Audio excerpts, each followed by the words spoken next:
अस्सलाम वालेकुम। लेक्चर 7 दोबारा time clock.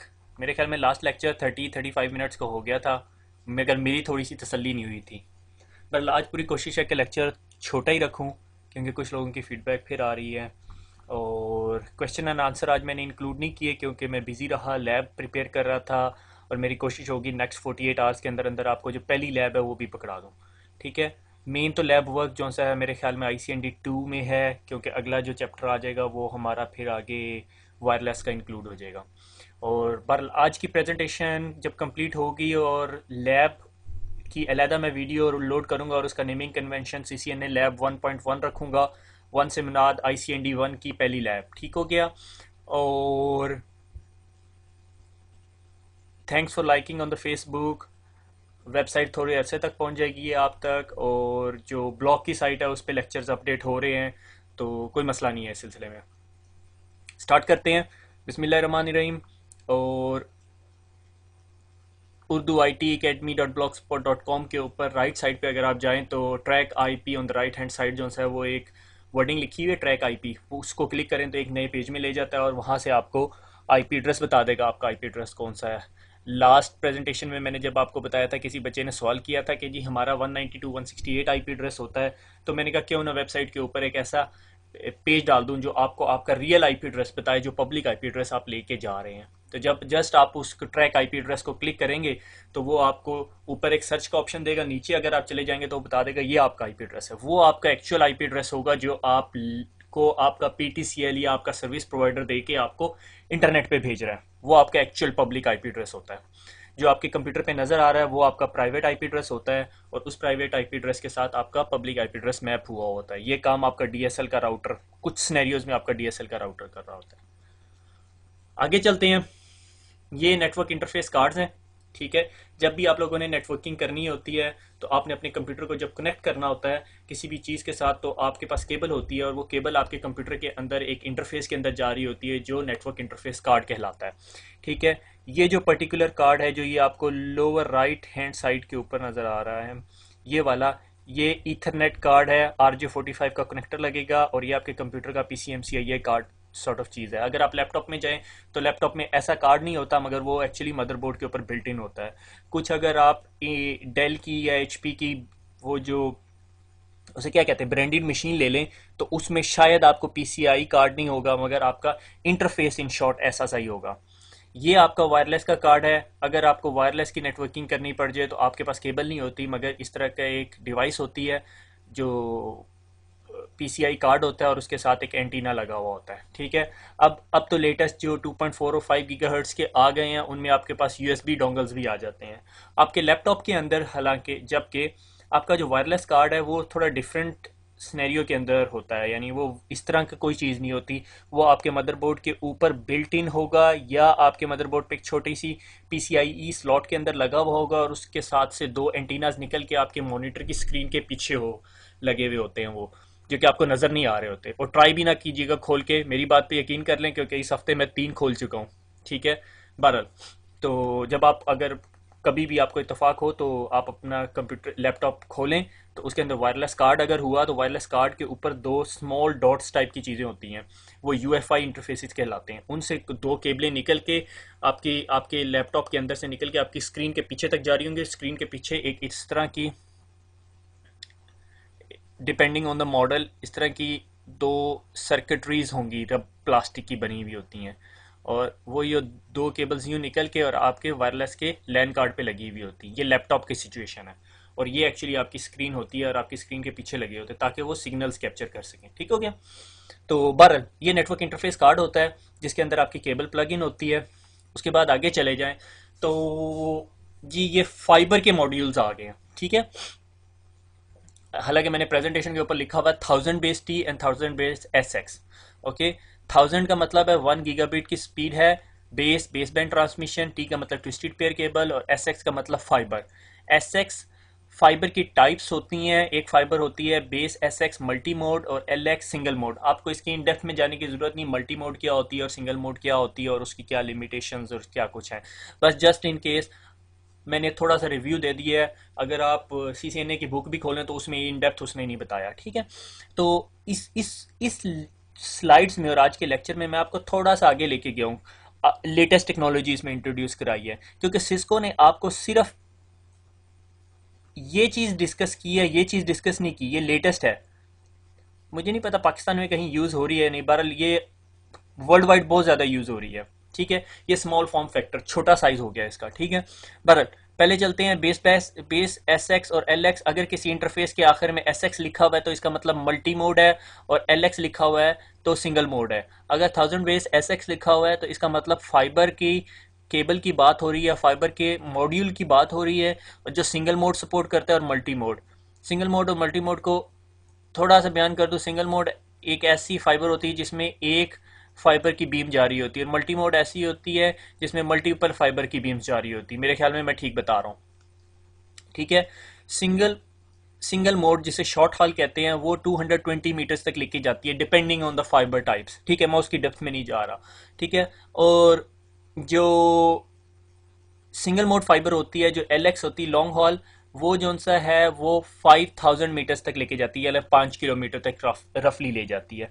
That depending on the situation कि फाइबर कैसी है, फाइबर के अंदर जो वो शीशे की नली है, ठीक है, इन शॉर्ट से कह रहा हूँ, ठीक है, प्रोबली क्लैडिंग कहते हैं मेरे ख्याल में उसे, तो उसके अंदर टोटल इंटरनल रिफ्रैक्शन कितनी अच्छी हो रही है। अब टोटल इंटरनल रिफ्रैक्शन पे गया तो वो घंटे का लेक्चर अलग बन जाएगा। बहरहाल इन शॉर्ट कि एस एक्स फाइबर एक ऐसी फाइबर होती है जिस जो मल्टी मोड कहलाती है, और उसमें 220 मीटर्स तक लेके जाती है, 300 मीटर्स तक हमने काम भी किया हुआ वैसे रफली। ठीक है, और एल एक्स सिंगल मोड होती है। नॉर्मली आपको डिप्लॉयमेंट एस एक्स की नजर आती है।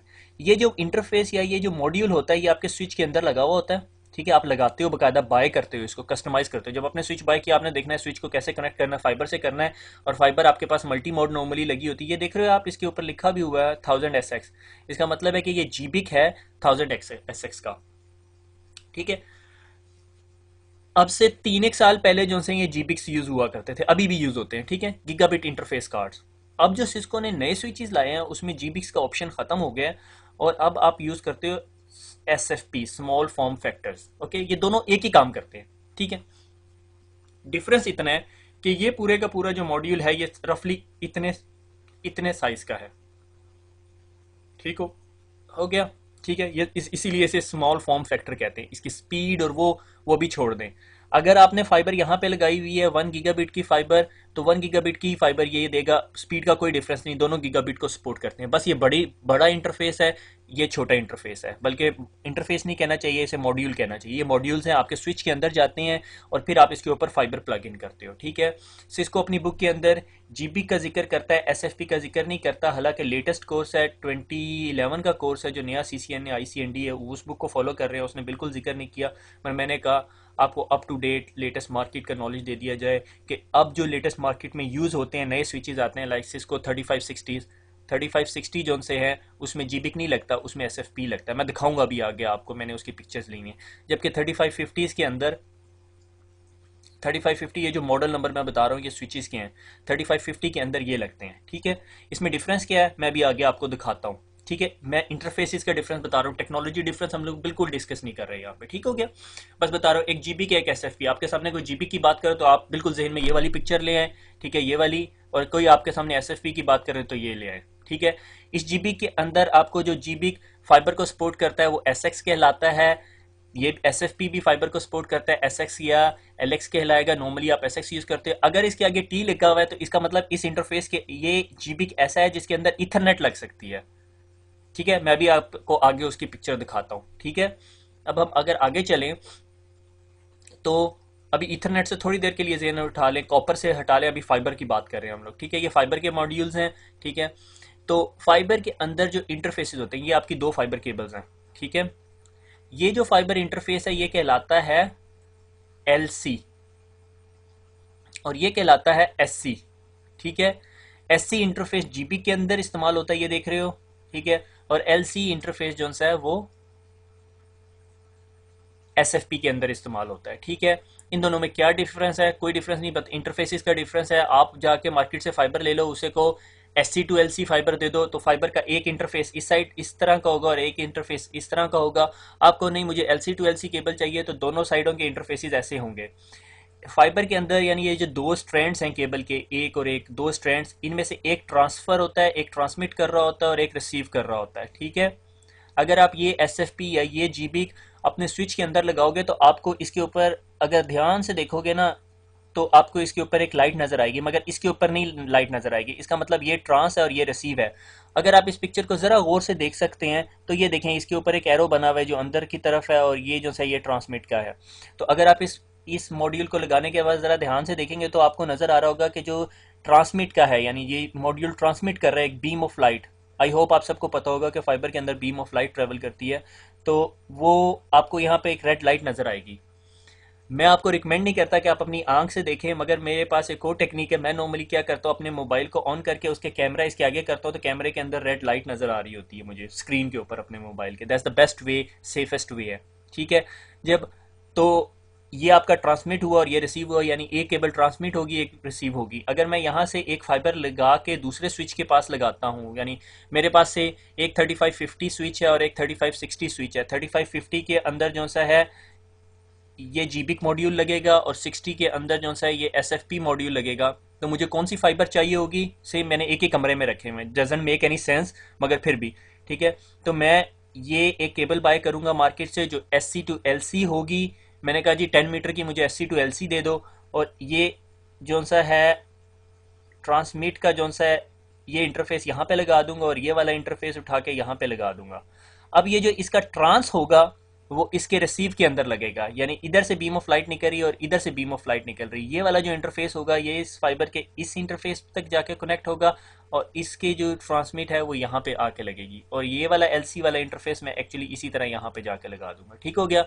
नॉर्मली जब भी आप फाइबर की ट्रबल शूटिंग कर रहे होते हैं, अगर फाइबर सही चल रही है तो सिर्फ गलती ये होती है कि इसका ट्रांस इसके ट्रांस में लगा होता है, हालांकि वो रिसीव नहीं कर रहा है यहाँ से और ये ट्रांसमिट कर रहा है। तो आपने सिर्फ ये मेक श्योर करना होता है कि इसका ट्रांस इसके रिसीव में लगे और इसका रिसीव जो है इसके ट्रांसमिट में लगे, ठीक है।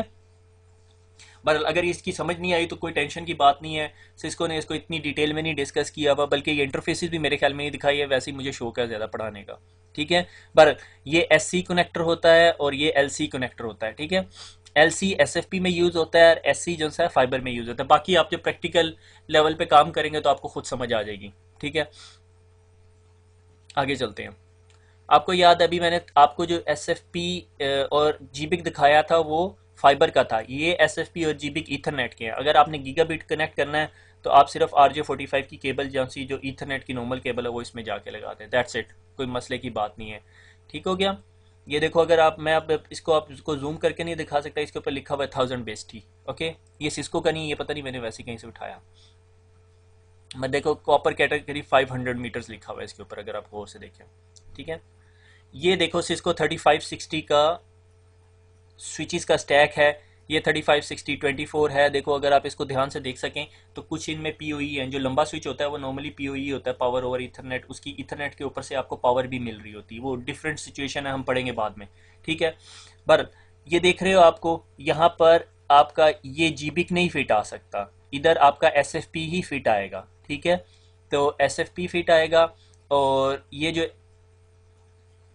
स्विचेस का जो सारे स्विचेस हैं ये 3560 हैं, ये जो लेटेस्ट मॉडल हैं। अब तो बल्कि 3560X भी आ गए हैं, ठीक हो गया। आगे चलते हैं।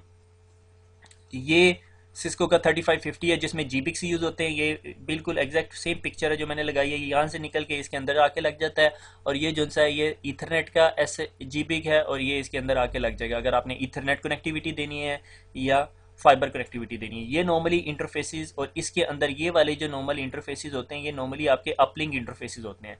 लाइक मेरे पास दो स्विचेस हैं, ठीक है, और इन दो स्विचेस को मैंने एक बड़े स्विच के साथ कनेक्ट करना है। तो और मगर ये स्विच जो है बिल्डिंग 1 में पड़ा हुआ और ये बिल्डिंग 2 के अंदर पड़े हुए हैं, तो मैं क्या करूँगा कि मैं इधर से बीच में एक फाइबर ले करूँगा और इस फाइबर को इसके साथ कनेक्ट कर दूंगा, क्योंकि ये 100 मीटर से ज़्यादा दूर है, लाइक 200 मीटर्स है, और आपकी फाइबर आपको 200 मीटर्स तक लेके जा सकती है, ठीक है। तो मैंने फाइबर से कनेक्ट कर दिया इसको, ठीक है। फिर मैंने कहा यार एक और रिडंडेंट कनेक्शन बना दूं, मैंने इसको भी आपस में कनेक्ट कर दिया, ठीक है। तो अब ये दोनों स्विचेस जो से कोर के साथ कनेक्ट है। अगर इस स्विच ने इसके साथ कम्युनिकेट करना है, ये यहाँ से गुजर के भी कम्युनिकेट कर सकता है। फिर थोड़े अरसे बाद मैंने कहा क्यों यार, इसने अगर इससे कम्युनिकेट करना है ये यूं क्यों कम्युनिकेट करे, या आपस में कम्युनिकेट कर ले, तो मैंने इन दोनों के बीच में भी एक लिंक बना दिया। अगर आपको याद हो मेरा पहले वाला लेक्चर, तो मैंने आपको कहा था जब दो सिमिलर डिवाइसेस आपस में कनेक्ट होती हैं और वो ईथरनेट से कनेक्ट हो रही हैं यानी कॉपर से कनेक्ट हो रही हैं, तो मैं कौन सा टाइप की कॉपर केबल यूज़ करूँगा? Cross over cable copper use करूँगा, क्रॉस ओवर।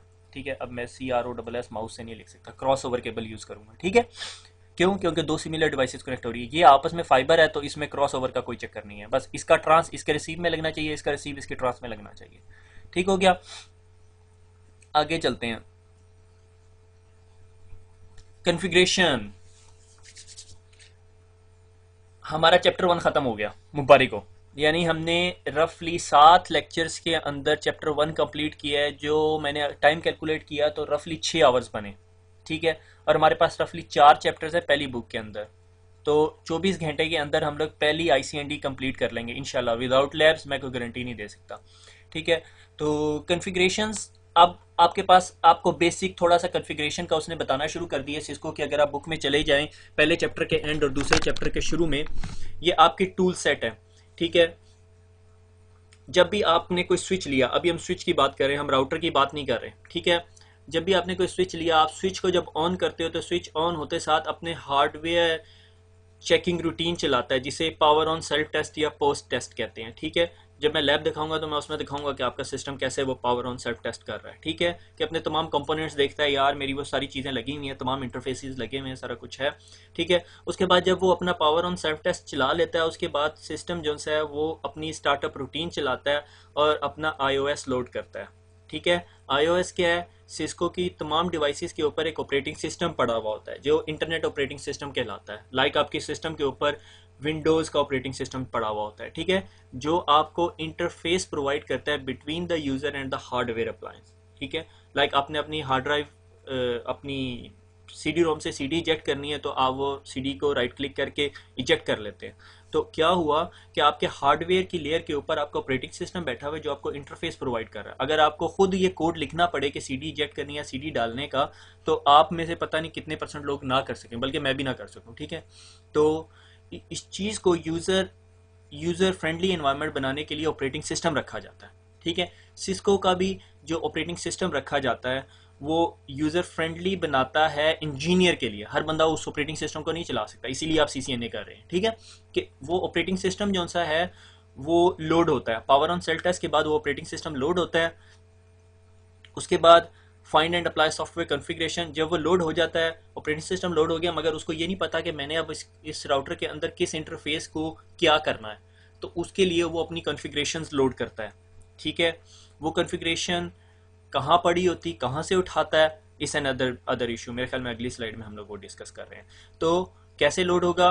पावर आप उसमें प्लग इन करेंगे, ऑन ऑफ का बटन नहीं होता नॉर्मली 3550 3560 के अंदर, आपने बस पावर लगानी होती है। शुरू में नया नया इंजीनियर आता ना, वो सोचता है यार शट डाउन का बटन नहीं है, शट डाउन की कमांड भी कोई नहीं होती, आपने बस केबल खींचनी होती है। ठीक है, तो बड़े स्विचेस की नहीं मैं बात कर रहा हूँ, छोटे स्विचेस की बात कर रहा हूँ। तो पावर प्लग इन की, पावर ऑन सेल्फ टेस्ट हुआ, आपने नया स्विच लिया, ऑर्डर किया, eBay पे ऑर्डर कर लिया, जो भी चक्कर है, आपको स्विच आ गया, स्विच बॉक्स से निकाला, बड़े खुश हैं, आपने स्विच रखा टेबल के ऊपर, उसके अंदर पावर केबल प्लग इन की। ठीक है, और उसको जब ऑन किया तो पावर ऑन सेल्फ टेस्ट हुआ, वो एक फ़ैन भी उसका बहुत तेज़ चल रहा होता है।